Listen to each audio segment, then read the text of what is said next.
महाप्राण ध्वनि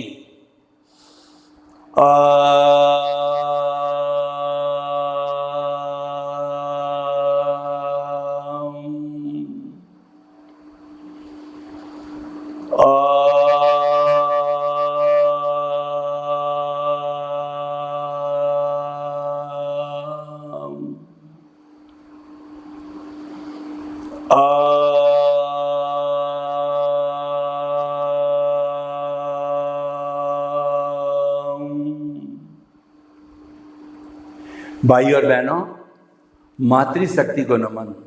आज का समकालीन यानी कि इस समय के अनुरूप जो है हम आपको विषय प्रस्तुत कर रहे हैं, तो आज का विषय है भाग्य और पुरुषार्थ। भाग्य और पुरुषार्थ एक सिक्के के दो पहलू हैं। Every face contains two surfaces. एक सरफेस तो है भाग्य, दूसरा सरफेस है पुरुषार्थ। भाग्य पुरुषार्थ में बदलता है, पुरुषार्थ भाग्य में बदलता है। इसीलिए दोनों एक दूसरे के कॉम्प्लीमेंट्री है, दोनों एक दूसरे के पूरक है और दोनों मिलकर के होलिस्टिक होते हैं। तो हम एक एक की परिभाषा करेंगे और किस तरीके से भाग्य पुरुषार्थ बनता है या पुरुषार्थ भाग्य में कन्वर्ट होता है, वो पूरी प्रोसेस हम समझेंगे, ताकि कि हमारे को पुरुषार्थ और भाग्य में कोई कंफ्यूजन नहीं होना चाहिए। लोगों को पुरुषार्थ और भाग्य में बहुत बड़ा कंफ्यूजन है कि ये पुरुषार्थ है या भाग्य है, वो हम समझने की कोशिश करेंगे। पुरुषार्थ का तो अर्थ होता है कुछ करना। कोई भी कार्य किया जाता है, मन वचन काया की कोई भी प्रवृत्ति की जाती है, वह पुरुषार्थ कहलाता है। और मन वचन काया की हर प्रवृत्ति, चाहे वह शुभ है या वह अशुभ है, वह रिलेटिव पुरुषार्थ कहलाता है। और दृष्टि विज्ञान की यानी जो व्यक्ति अपने केंद्र में आत्मा को अवस्थित कर देता है, तो वह आर्ट ऑफ विजन बन जाता है। और फिर उसकी साक्षी से जो कोई पुरुषार्थ किया जाता है, वह रियल पुरुषार्थ होता है, क्योंकि इस आत्मा के ऊपर दुनिया की किसी भी शक्ति का कोई नियंत्रण नहीं है। ये स्वयं भू है, ये स्वयं जो है अपने स्वयं पर राज्य करने वाला है। इसीलिए यह रियल पुरुषार्थ की परिभाषा में आता है। और जो हम मन वचन काया से करते हैं, वो हमारे हाथ में नहीं है। आत्मा के क्षेत्र में तो हम खुद मालिक है, मन वचन काया के क्षेत्र के अंदर कुदरत मालिक है। देखिए, एक हम किसी दुकान के ऊपर सर्विस करते हैं, किसी मल्टीनेशनल कंपनी की हम सर्विस करते हैं, तो हम उसके सर्वेंट होते हैं। तो सर्वेंट होने के नाते जो कोई भी उनका बोर्ड ऑफ मैनेजमेंट ने नियम लागू किया, उस पर हम बाध्य है। उसमें कोई परिवर्तन करने की हमारी पावर नहीं है। परिवर्तन करने की बोर्ड ऑफ मैनेजमेंट की होती है। जैसे देखिए कि जो विधानसभा है, कोई बिल बहुमत से पारित करती है, तो कोर्ट उसको जो है वह नियम मानता है, कोर्ट उसको जो है ऑर्डर मानता है और उसकी पालना करता है। उसी तरीके से सेंट्रल गवर्नमेंट की विधान जो राज्यसभा है, लोकसभा है, जो भी बिल पारित करते हैं वो आदेश बन जाते हैं, ऑर्डर बन जाते हैं, उस पर सुप्रीम कोर्ट भी बाध्य होता है उनको पालन करने के लिए, क्योंकि लोकसभा, राज्यसभा, विधानसभा ये जनता की आवाज़ है, जनता के द्वारा, जनता से और जनता के लिए होती है। तो उन प्रतिनिधि एमएलए एमपी की आवाज़ या उसका मत है वो जनता का मत कहलाता है, तो उसको कानून कहा जाता है। तो भाइयों और बहनों, हम सर्वेंट हैं कुदरत के। We are the guest of the nature, we are the sufferer of the nature, we are the user of the nature. तो हम नेचर के मालिक कैसे हो सकते? नहीं हो सकते। कुदरत का कानून हमारे पर बाध्य होगा। तो एक नियम बन गया कि मन वचन काया के द्वारा शुभ अशुभ कोई भी प्रवृत्ति की जाएगी, उस पर कुदरत का संचालन रहेगा, आपका संचालन नहीं है। और वह शुभ और अशुभ क्यों बनेगी? कि वह उदय प्रारब्ध के अधीन है, वो आपके पिछले जन्म का पुरुषार्थ है।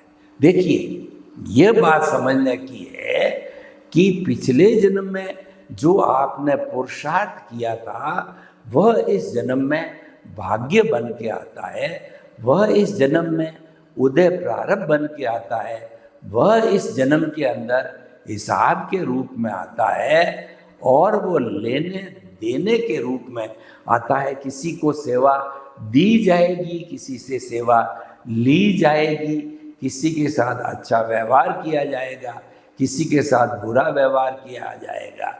ये जो लेना देना है ये उदय प्रारब्ध कहलाता है और ये भाग्य होता है। तो आप समझे, इसको हम भाग्य कहते हैं। और वो भाग्य भी सारा संसारिक क्रिया करने का भाग्य है। मूल बात है कि आपका लक्ष्य क्या है। पहले हमें लक्ष्य को निर्धारित करना पड़ेगा। हमारे जीवन के दो लक्ष्य हैं। एक लक्ष्य तो है कि मैं तो खाना पीना, मौज मजा, मस्ती, घूमना फिरना बहिर आत्मा रूप से स्वार्थ की चेतना के रूप में, यानी कि जो हमारे जितने भी साधन, संपत्ति, सत्ता, पद, प्रतिष्ठा, 5 इंद्रियों के सुख, ये सब मुझे आराम से भुगतने हैं, तो ये सांसारिक कार्य कहे जाते हैं। और ये जो है मिथ्या ज्ञान, मिथ्या दर्शन और मोहनीय कर्म कहा जाता है। इससे जो कौज पड़ेंगे वह कौज इस जन्म का पुरुषार्थ होगा और अगले जन्म में वो भाग्य रूप के अंदर उदय के रूप में उसी रूप में आएगा। यानी कि आपको सुख या दुख की अनुभूति होगी, आपके शुभ या शुभ विचार आएंगे, आपके शुभ या शुभ जो है वह परिणाम आएगा। तो भाइयों और बहनों, हमको समझना है मानव जीवन के अंदर कि हमारा लक्ष्य क्या है। एक लक्ष्य तो मैंने बताया बहिर आत्मा का, दूसरा लक्ष्य होता है कि मुझे अंतर आत्मा बनकर के और मुझे जो है शाश्वत सुख की प्राप्ति करनी है, मुझे परमात्मा को पाना है। एक जन्म में परमात्मा को पाना कठिन है, लेकिन शाश्वत सुख की नींव तो लगाई जा सकती है। उसको हम कहते हैं दृष्टि विज्ञान, आर्ट ऑफ द विजन कहा जाता है। ये मस्तिष्क के अंदर फिट की जाती है। भगवान महावीर ने तप के 12 भेद बताए।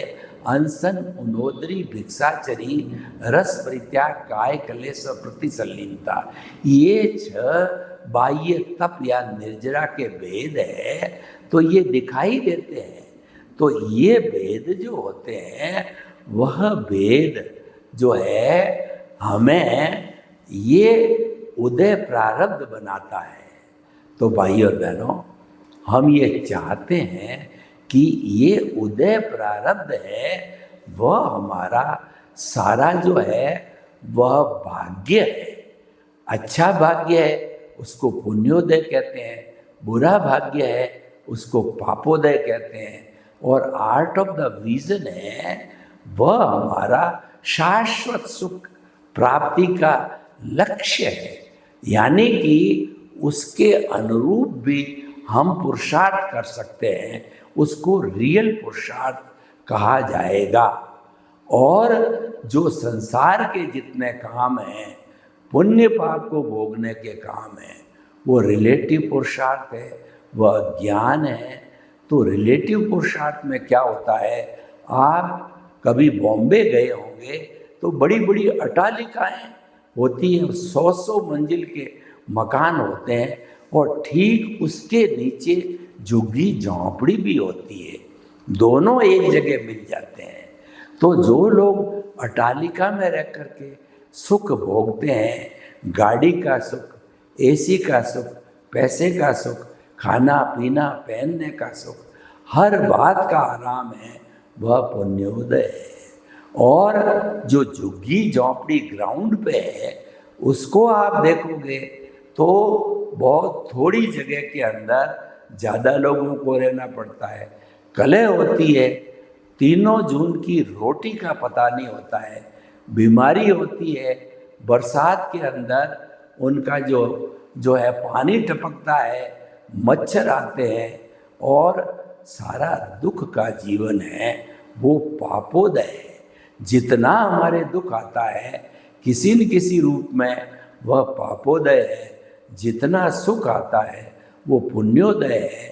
लेकिन ये दोनों सुख और दुख है नाशवान है, क्योंकि ये हमारा रिलेटिव पुरुषार्थ है, ये हमारा संसार का भाग्य है, ये हमारा भोगने का भाग्य है। तो जड़ से जुड़ा हुआ है, ये अवस्था से जुड़ा हुआ है, ये विनाशी है, सुख जाने के लिए आया है, रहने के लिए नहीं आता है। रहने वाला सुख है वो अलग होता, हम आपको बताएंगे। ये जाने वाला सुख है, सुख जा रहा है, दुख जा रहा है, अवस्था जा रही है, हमारी उम्र घट रही है, ये कभी भी रहने के लिए आने के लिए नहीं आता है, जाने के लिए आता है, टेम्परेरी होता है। तो ये हमारा पुरुषार्थ है, क्योंकि हमने पिछले जन्म में वैसा ही जो पुरुषार्थ किया था, तो ये हमारा भाग्य हमको वैसा ही मिला। उदय प्रारब्ध है, वो भाग्य है, वो परिणाम है, वो पुण्य पाप है। तो भाई और बहनों, हम आपको बतावें कि रियल पुरुषार्थ क्या है। वो रियल पुरुषार्थ है हमारा दृष्टि विज्ञान, और उससे क्या होगा कि शाश्वत सुख की नींव लगेगी। हमारे जो रिलेटिव पुरुषार्थ में क्या होता है कि हम सुख और दुख के पलड़े में झूलते रहते हैं, हम जड़ के साथ में मिले हुए रहते हैं। तो ये बार बार सुख और दुख में झूलना है, हमको बड़ा ही कष्ट कर रखता है। तो हम सोचते हैं कि मुझे तो शाश्वत सुख मिले, जो परमानेंट हमेशा हमारे साथ में जन्म जन्मांतर तक रहता है, वो रहने के लिए आया है, वो परमानेंट है, वो जाने के लिए नहीं आया है। रिलेटिव पुरुषार्थ है, जो किया है वो भाग्य बनकर, उदय प्रारब्ध बनकर के वो जाने के लिए आया है। तो ये जो रियल पुरुषार्थ है उसमें करना कुछ नहीं होता है। रिलेटिव पुरुषार्थ में सारी क्रिया है, मन वचन काया की शुभ अशुभ क्रिया है, वह उदय प्रारब्ध के अधीन है, और चार्ज डिस्चार्ज दोनों साथ चलता है। देखिए, हमारे रिलेटिव पुरुषार्थ के अंदर चार्ज और डिस्चार्ज दोनों साथ चलता है, लेकिन रियल पुरुषार्थ के अंदर चार्ज की बात करें तो वह जो है हमारा सम्यक ज्ञान, सम्यक दर्शन है, उसका डेवलपमेंट होता है। क्योंकि हमारा जो शुद्ध आत्मा भगवान को हमने स्थापित किया है केंद्र के अंदर, वह अरूपी है और वह जो है वो सुख का धाम है। वहाँ पे करना कुछ नहीं है, मात्र दृष्टि विज्ञान के अनुसार शुद्ध भाव डालने हैं। शुद्ध भाव किसे कहते हैं? केवल आत्मचिंतन करना है कि मैं शुद्ध आत्मा हूँ, मैं शुद्ध आत्मा हूँ। मंदिरों के अंदर आपने देखा होगा कि मधुर ध्वनि के अंदर धीरे धीरे आवाज आती है, ओम नमो भगवते वासुदेवाय, ओम नमः शिवाय, असी आउसा नमः। तो वैसी हमारे भीतर जो है दृष्टि विज्ञान से ये मधुर मधुर ध्वनि आनी चाहिए कि मैं शुद्ध आत्मा हूँ। श्वास को भरने के साथ मैं बोलिए, श्वास को निकलने के साथ शुद्ध आत्मा हूँ, मैं शुद्ध आत्मा हूँ। श्वास भरे तब पेट फूलना चाहिए, श्वास निकले तब पेट सिकुड़ना चाहिए। मैं शुद्ध आत्मा हूँ, मैं शुद्ध आत्मा हूँ, मैं शुद्ध आत्मा हूँ। मन वचन काया से मुक्त, श्वास के भरने के साथ में मन वचन काया से मुक्त, श्वास के निकलने के साथ ऐसा मैं शुद्ध आत्मा हूँ। मन वचन काया से मुक्त, ऐसा मैं शुद्ध आत्मा हूँ। मन वचन काया से मुक्त, ऐसा मैं शुद्ध हूँ। श्वास के भरने के साथ में मन वचन काया, निकलने के साथ कुदरती रचना। मन वचन काया कुदरती रचना, मन वचन काया कुदरती रचना। टोटलिटी में मन वचन काया कुदरती रचना से मुक्त, ऐसा मैं शुद्ध आत्मा हूँ। मन वचन काया कुदरती रचना से मुक्त, ऐसा मैं शुद्ध आत्मा हूँ। मन वचन काया कुदरती रचना से मुक्त, ऐसा मैं शुद्ध आत्मा हूँ। जब ऐसी ध्वनि चलती रहती है तो ये शुद्ध भाव होते हैं और इससे हमारा जो है सम्यक ज्ञान, सम्यक दर्शन का डेवलपमेंट होता है, जो दिखाई नहीं देता है। और मिथ्या ज्ञान, मिथ्या दर्शन का लोप होता है, वो इरेज होता है, वो कम होता है। और अलग अलग जन्मों में जो हमारे अलग अलग शरीर मिलते हैं तो उनका मिथ्या ज्ञान, मिथ्या दर्शन और जो है मोहनीय कर्म वो अलग अलग मिलेंगे। यानी कि हमारा जो मिथ्या ज्ञान और मिथ्या दर्शन है वह कर्म शरीर के रूप में कैरी फॉरवर्ड होता है और सम्यक ज्ञान, सम्यक दर्शन हमारे आत्मा का लक्षण के रूप में डेवलपमेंट होता है, डेवलप हुआ हुआ साथ जाता है, कैरी फॉरवर्ड होता है। तो कैरी फॉरवर्ड क्या होती है? एक तो आत्मा होती है, दूसरा जो है हमारा कर्म शरीर, लिंग शरीर, कॉजल बॉडी कहिए, अज्ञान कहिए, वो जाता है। लेकिन आत्मा तो अक्रिया है और ये कॉजल बॉडी तो वेयर हाउस है। तो ये दोनों अपने आप नहीं चलने वाले हैं, इनको धक्का देने वाली प्रतिष्ठित आत्मा कहिए, तेजस शरीर कहिए, वह मोमेंट ऑफ इनर्शिया देता है। ये तीनों दूसरे शरीर में जाकर के जन्म ले लेते हैं। तो मिथ्या ज्ञान, मिथ्या दर्शन और सम्यक ज्ञान, सम्यक दर्शन दोनों कैरी फॉरवर्ड होते हैं। तो भाई और बहनों, ये जो हमारा जो है पुरुषार्थ की सारी बात आप जो भोग रहे हैं वह हमारा भाग्य है, हम कर रहे हैं, ये हमारा पुरुषार्थ है। जो हो रहा है, जो हो रहा है वह हमारा रियल पुरुषार्थ है। जो हम कर रहे हैं वह रियल पुरुषार्थ है और जो हो रहा है यानी वो हमारा रिलेटिव पुरुषार्थ है और उसको हम भोग रहे हैं, वह उदय प्रारब्ध के अधीन है और वह भाग्य है और उसकी नियंता कुदरत है। कुदरत का कानून उसके ऊपर लागू होता है, कुदरती रचना होती है यह उसके, और कुदरती संजोग जुटाती है। तो भाई और बहनों, आपको स्पष्टीकरण हो गया कि जो हमारा इस जन्म का पुरुषार्थ आने वाले जन्म का भाग्य बनेगा। पुरुषार्थ दो तरह का होता है, रिलेटिव पुरुषार्थ और रियल पुरुषार्थ। रिलेटिव पुरुषार्थ जो होता है वो हमारा मिथ्या ज्ञान, मिथ्या दर्शन होता है, वह भी आत्मा के साथ जाता है। सम्यक ज्ञान, सम्यक दर्शन जो है वह भी आत्मा के साथ जाता है डेवलपमेंट के रूप में। और ये जो हमारा पुण्य और पाप है ये हर बॉडी से जुड़ा रहता है, जिसको कि हम जो है अघाती कर्म कहते हैं। अघाती कर्म बॉडी समाप्त वो भोग लिए जाते हैं, फिर नए जन्म में नई बॉडी, नए अघाती कर्म आते हैं। तो भाई और बहनों, हम आपको बताना चाहते हैं कि ये चार्ज और डिस्चार्ज चलता रहता है। जो चार्ज होता है वह एक तरीके से पुरुषार्थ होता है, और जो डिस्चार्ज होता है वह जो है भाग्य होता है, और वो भाग्य पुण्य और पाप के अधीन होता है।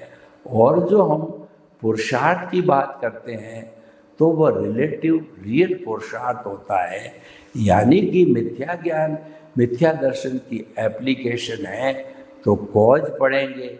मिथ्या ज्ञान, मिथ्या दर्शन की एप्लीकेशन नहीं है, उसकी जगह सम्यक ज्ञान, सम्यक दर्शन की एप्लीकेशन है।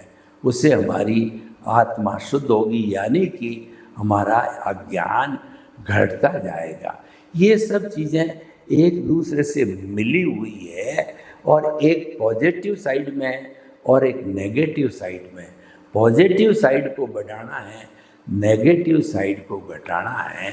तो जितनी जितनी नेगेटिविटी घटती जाएगी, पॉजिटिविटी बढ़ती जाएगी, और वो पॉजिटिविटी 100% हो जाती है, यानी कि हमारा अनुभव है वो 360 डिग्री का हो जाता है, और हमारा पुरुषार्थ जो जागृति कहलाती है वह 100 डिग्री ऊपर जाके स्थिर हो जाती है, यानी कि 48 मिनट्स तक कोई भी विचार में इंटरप्शन नहीं आएगा।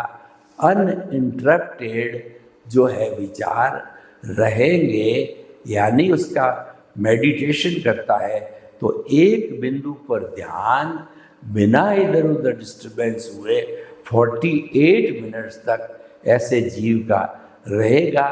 और हमारा जो पहला फोल्डर है कि जो है मैं शुद्ध आत्मा हूँ, ऐसी प्रतीति हमारी 100% ध्यान लेने के बाद होती है, और वो बनी रहनी चाहिए, कोई शंका नहीं आए।